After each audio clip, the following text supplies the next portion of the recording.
This is Beyond with Heather Tesch, where we examine near-death experiences and life itself, hopefully making this life a little better. Hello everyone, my guest once again today is Jacob Cooper. Jacob, thank you so much for being here. Oh, an honor. Thank you, Heather, for having me on. It's great to have you. You shared an amazing near-death experience in part one, and I have some related questions to that right now. You saw bits of the future, and I want to talk about that in just a minute. But before we do that, I want to ask, do you think we have a blueprint for our life and things are laid out?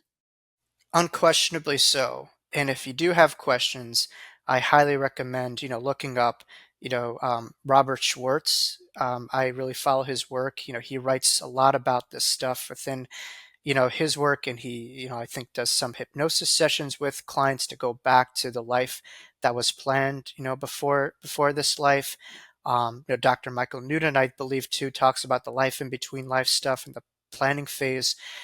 As a child, I would often have this similar dream and like memory of myself before I was, in this life, and the memories that I had and the blueprint that I had in building this life. And a lot of people also remember this. I know another guy by the name of Christian Sundberg, I believe, too, talks about this too. And um, so there, and intuitives as well too will speak to this. There is a blueprint that we have, and I certainly experience this in my NDE, where sometimes we think this life is random, there's no order to it, and certainly when you experience pain and suffering, it could feel like there's no guiding force. It just seems like a bottomless pit of pain where there's like no order to this on one level, but on another level there is.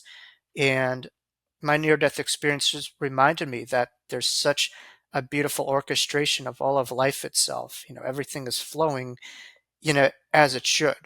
And on the surface, it looks nothing like that, right? But there's a deeper level to this. And so, sometimes life could be like a boomerang effect, where sometimes as a civilization we feel like we're going back thousands of years, but really that moment propels us forward. And the same thing with the dark night of the soul or tragedy that we experience in life, or sometimes we have these shake-up experiences. Short term, we experience a great deal of distress, but long term, hopefully there's a greater healing and transformation that takes place from that shake-up period. But yes, there is a blueprint, but um, there's also obviously free will. We wouldn't be here if we would just automatically do it. So we have a blueprint. But I think what's important for people and listeners to understand is that there's a much greater intelligence that governs our life, that it's beyond our life. And I think it's important to trust, if anything, to have faith and put more stock into faith over judgment and fear.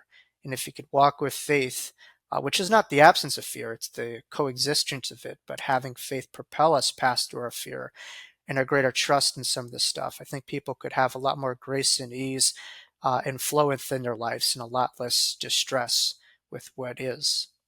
So do you think those struggles are part of the blueprint, and do we actually bring on those struggles ourselves?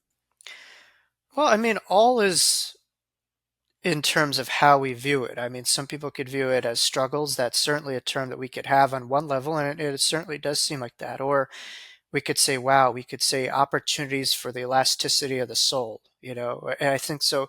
Everything is how we frame it and the language that we have to it. Belief is everything in our behaviors and our outlooks. So yeah, on one level, on the human level, that is, but on a soul level, those could be, experiences that could really allow our soul to ascend, to grow. And so I hear a lot that life is like a school, and certainly people hear that they want to roll their eyes because most people just when they hear the term school, they're just so over it. But I think really life is a beautiful opportunity for evolution of the soul. I heard one of the teachers that I follow, Carolyn Mace, was talking about a little bit of what's going on, in the world in the Middle East, and so she gave this great analogy that I love. It's so simple, but it's true. Where each lifetime is kind of like yeah, this. I mean, this is my paraphrase of what she was talking about, but each lifetime is kind of like living in an apartment complex where you're living at the first floor maybe in one lifetime, or even maybe below the first floor in the basement. You're not really seeing reality as it's unfolding. And then, other lifetimes as we grow, as we ascend, we get to those higher levels, and all of a sudden we're able to see a lot more of a broader brush as we reincarnate in this life. And so, really it's about elevation, evolution, and getting to the higher echelons of reality so that we could see clearer. And so people ask me, what's the definition of God? And I just say, each lifetime we come to a greater understanding and definition of that point. Like once we just point to that definition of God, that's a limited God, but we continuously expand and know to a greater detail of God by really coming into closer of who we are, becoming a grander expression of that divine spark, remembering who we are, and just continuously ascending, no pun intended, the ladder, Jacob's ladder, but no, the ladder of life, and to see a little bit clearer in the lives that we live from a more loving, peaceful, and godlike sense. Jacob, you also talked about, or you learned about the future during your near death experience. What are some of the things that you saw? Well, the things that I saw, are just some of the themes that are going on right now, which is, just a lot of tension, divisiveness, war that I saw, but I saw, that the people started to also remember who they are. There's a great transformation that's happening, which is congruent with a lot of near-death experiencers. The question at hand is a path that we have in front of us. It's a possibility, but it's not written in stone. Our ability to survive and continue this planet is really predicated on our level of consciousness. If we have the me consciousness, thinking about ourselves and the us versus them, that's going to continuously erode and destroy our civilization and planet as we know it. But we have a pivotal turning point right now to remember who we are, to get over a lot of the things that we're taught, to see what's in front of us occurring right now in the world and say, this is not who we are, and to do differently. And so when there's things that happen in our life that we don't like, we could say, we could fetch and complain about those things, or we could say, well, I really don't like this. I'm going to propel myself to do differently. And I think right now, people have that option, and just right now it's the option of choosing what I call in therapy the wise mind or the high road, the evolved road, or they could continuously be playing victim and just kind of regurgitating all the pain that they inherited. And so, I think we have a lot of gears within ourselves, and certainly when there's a lot of tragedy in front of us and circumstances, it forces us, to tap into something deeper to truly transcend those moments. So I think there's an opportunity for people to transcend the great depths of the abyss into this light, much like I had in my near-death experience, but it really is about predicated on people remembering and to surrendering and really leaning into their inner being. That's where it's solved. We can't solve collective issues, but by each person connecting to this on their own level, we're making changes in our communities and our families and the world around us. And so it's generating the faith and the hope passed through a lot of this pain that will make the change, not continuing to regurgitate more pain with more pain. You and so many others do talk about this transformation. So, how do you think that's going to happen? I realize, there's so many things going on in this world right now, and we can say, oh, that's terrible. But how do we get from that to suddenly kind of reawakening or remembering who we are? I know probably viewers who are hearing this may want to come across their screen and smack me in the face for saying this, but I'm going to say one word that I think will help: meditate. Hmm. That's not the answer to all, but on a collective basis, if each person were to spend 5 minutes each day within a practice of meditation, we would have a much different world. Meditation is everything in our lives. It really is. I can't stress it enough. Certainly from losing my own human breath, I could tell you that our breath is filtered from the breath of eternity. And so when we're meditating, not only are we having neural benefits, psychological benefits, health benefits, which now, primary care physicians are asking in physicals, and it's become a part of Western medicine, but it's also a spiritual practice. And so I think why I say that is a lot of times people's worlds that they're living in, influenced by the media and what they're seeing is influencing their reality in their mind. And through meditation, you're able to find ways to have your spirit and your mind influence the world that you see and live in. And so I think that's the great pivot that we have, where people have the opportunity. If it's just a couple minutes each day, you'll find person to person we experience a different level. And then hopefully there's a global meditation that takes place. I think sometimes we need an exorcism right now with what's going on, but I think a global meditation, even if it starts small, person to person, they practice that a couple minutes a day, that I think is really one way that we could really have this shift that happens, because it allows people to really tune in from the inside out versus the outside in. We have that changes the vantage point that we're viewing life. I think people who meditate will get that and they can see how that can be not just life transforming, but really could transform this world. But there are a lot of other people going, okay, come on, just meditating. And they also are going, I can't quiet my mind. So what Right, do you say to right. that?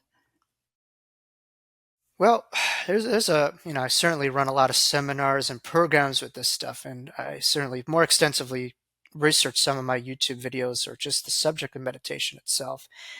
I think what's important to understand is a plethora of forms of meditation.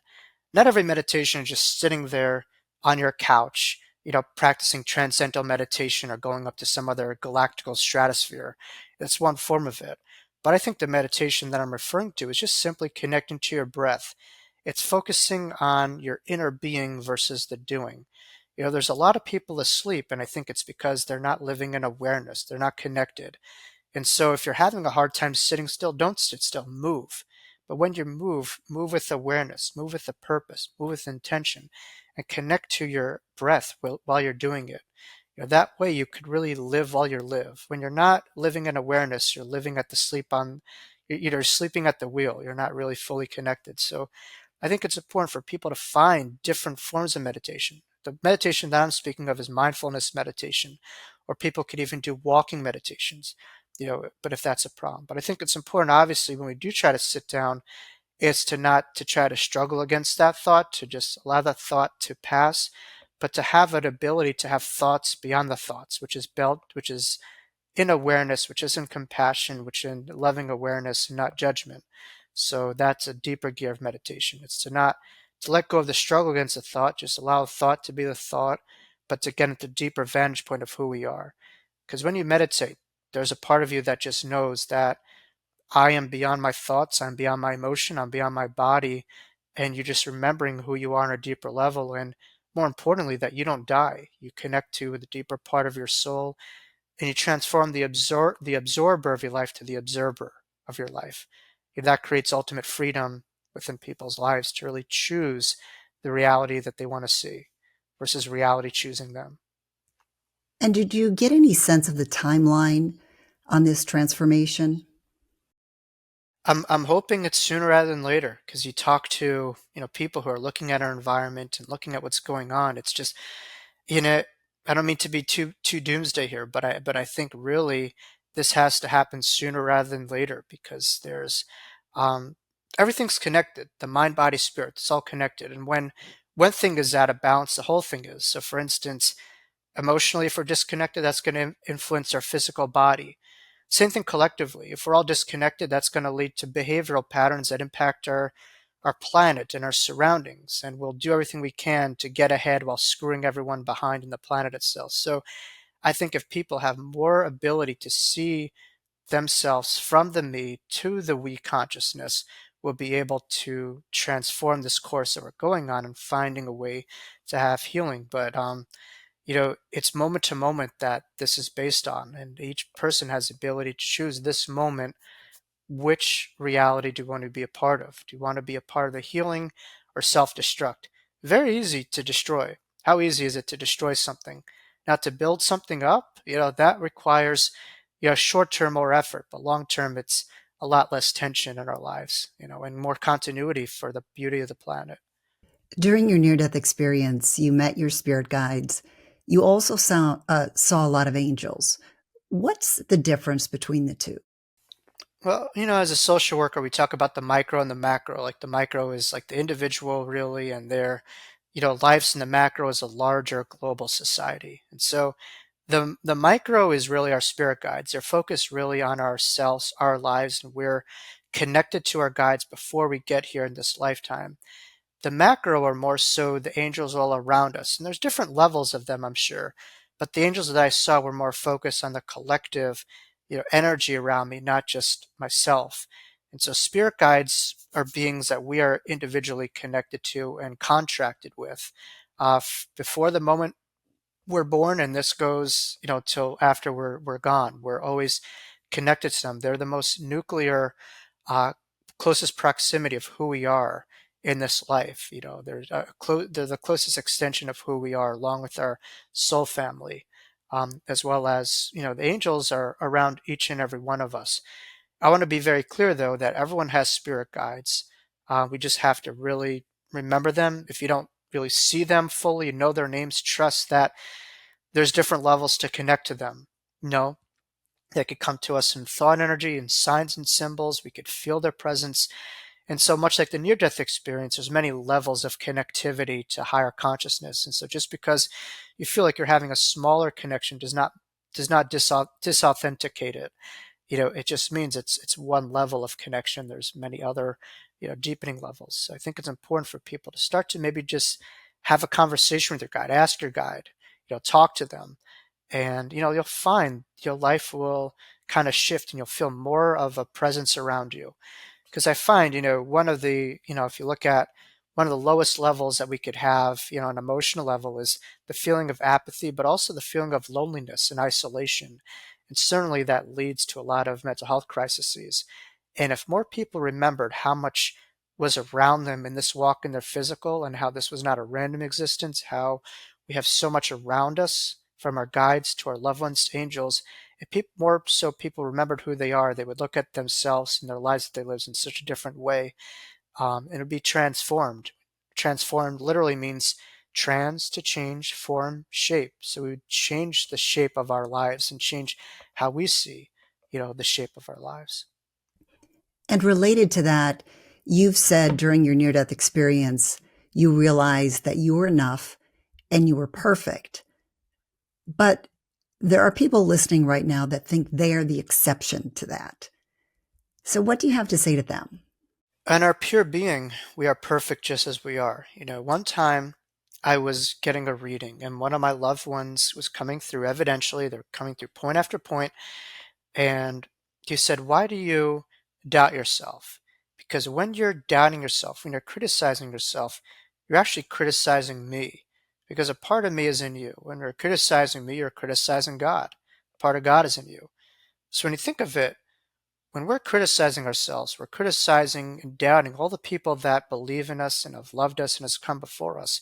We're also doubting and criticizing the Creator and the creative force behind it. So I think it has to do with our belief system on God and the Creator. If we feel that we have a very limited God, then we'll have a limited sense of self. But if we feel that the self and God are intertwined and interconnected, if we have an unlimited God, we'll remember that we have an unlimited sense of self. And I think people walk around with this box of personal perception that they carry over, where people will say different things about themselves. And this is the box that they carry. This is who I am. That's called the ego, which we now know is really just edging God out. This box that people hold on to dearly is a false, many ways, representation of who they are, at the very least, a limited representation. And I think what's important is for people to start to explore different avenues of self-perception and to be daring explorers. I always give this analogy where the earth was once seen as a very much of a flat place, and that was the way that the world was. And once people challenged that paradigm and challenged that ideology and explored, they found a different worlds that always existed within this world. And so people could do that same position within themselves. They could carry this flat earth mentality, and that's the way they see it. But that doesn't mean that you cannot not be who you are just because you don't see it. You'll always be who you are. It's just about being in congruency with that reality that will define our lives, and remembering who we are and challenging the parameters of our belief systems to break through and to have a larger, more truthful, aligned life with reality. Kind of on a similar note, I always think about, we might have this desire or passion, but we're like, oh, is that really what God wants me to do? For example, it might be me with this podcast, or you with what you're doing. But then you have to think, if you give your child a gift for Christmas, you don't want them to tuck it away and put it under the bed. You want them to use that gift. And I think a lot of us forget that we've been given many gifts and, God does want us to use those gifts. Oh, absolutely. And sometimes, for instance, when I first started my uh, kind of like expedition on helping people, I wanted to be like a Tony Robbins or Neil Donald Walsh, one of these other people. And there came to a point to my life where like, wow, I had this near-death experience, and this isn't a curse, which much of my life I felt like it was. It was very difficult in many ways, but I'm like, wow, I had this great gift, and this great gift is in my own backyard. So many people abandon themselves, abandon their gifts because they focus on another person. They're trying to be someone else. The greatest gift that you could be is being authentically who you are and really maximizing what's in that toolbox, because no one could be you like you. I know I'm sounding a little bit like Mr. Rogers here, but it is a God honest, God darn truth. And so I think if more people were just to be themselves, the purest form, those gifts would be able to shine through. So I think a lot of people, they just want to be different versions of themselves, or they want to be someone else. Certainly social media is influencing that too, on steroids to a great degree. But our gifts are not found from running away from ourselves. They're coming from embracing ourselves. But again, that's a cultural myth. We're taught from a very young age, we almost have to defeat our child, like grow up, like stop being a kid, like run away from who you are. It's no wonder why so many people have midlife crises. All their lives are based off of this list that has to do with self-abandonment and focused on running away from what is. So I think don't run away from, run towards who you are and live in joy, be silly, be fun, don't be so serious, and start to really embrace that inner child, because that is a close connection to who you are. You come from the spirit realm, and that's your closest form. And as a kid, we remember that, but somewhere down the line, we forget that. And I think it's important to get more in touch with our inner child, because that connects more to our purest form. Jacob, you've shared so much wisdom with us today. And I know a lot of people are going to want to, read more about you, study some of the things you're talking about. So tell us about your books, your website, your YouTube channel, some of the things that you do. Yeah, I mean, for viewers listening to me, I have daily channeled messages on my Facebook as well as Instagram. You could find me at Jacob Cooper LCSW. My website, jacoblcooper.com. I also have a website which you're going to be a guest on soon. It's called The Wisdom of Jacob's Ladder.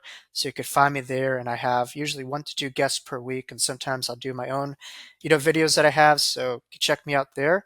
And I also have 2 books, The Wisdom of Jacob's Ladder, as well as Life After Breath, and they're both published books, through a publisher in California, and they've been endorsed by New York Times best-selling authors, including Dr. Ray Moody, my friend. So check out those books. They seem to get, some good feedback, and hopefully there's a way for people to find me. And I do a lot of in-person as well as remote services, from anywhere from past life regression to counseling to meditation to healing. So if anyone's interested, you could find me pretty easily these days. Yeah. And I'll also put a link to all of those things in the description. Before we leave, Jacob, can you tell us what is the most important thing that you've learned? Wow. A lot. Um, to really unpack it, I think it's just remembering that you are so much more than what you think you are in this reality. And I think it's being able to challenge that limitation, and to let go of that limitation, that it's okay to be daring. It's okay to let go. In our society, people develop a comfort zone, and sometimes they would rather hold on to that unhealthy comfort zone than to surrender to a healthier comfort zone. And people's comfort zone is often tied into the ego. And all of a sudden, if they start to let go of this ego, they have to reframe their lives. So I think it's being able to be daring, to explore, and to let go of who you think you are, to come to a greater expansion of it. And always look at life as another opportunity to look at reality in a deeper way, I would say. So, and obviously we don't die. I'm here right now in front of you as someone who's had a near-death experience, much like thousands of people in the world.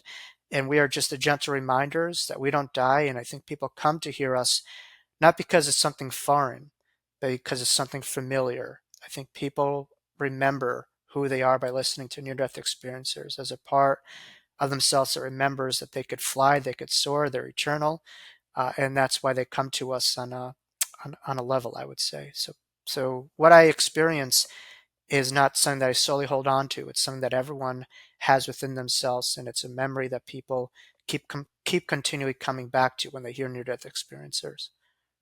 So true. Well, thank you so much, Jacob, for joining us today. It's been great having you. Also, thank you to all of my viewers who have joined us today. And Jacob and I would love to hear your comments. So please, add something about what you thought about this in the comments. And if you enjoyed this, please give this video a like. And if you know someone who would like to see it, please share it. And if you haven't subscribed, go ahead and do that. Thank you again, Jacob, for being here. Oh, thank you, Heather. God bless. Thank you. You as well. Thanks for joining me on Beyond with Heather Tesch. Please add comments and questions you'd like future guests to answer. Also, if you liked what you heard, please hit the thumbs up button and subscribe. That'll help keep this podcast going. You can also go to Beyond with Heather Tesch to look for more episodes.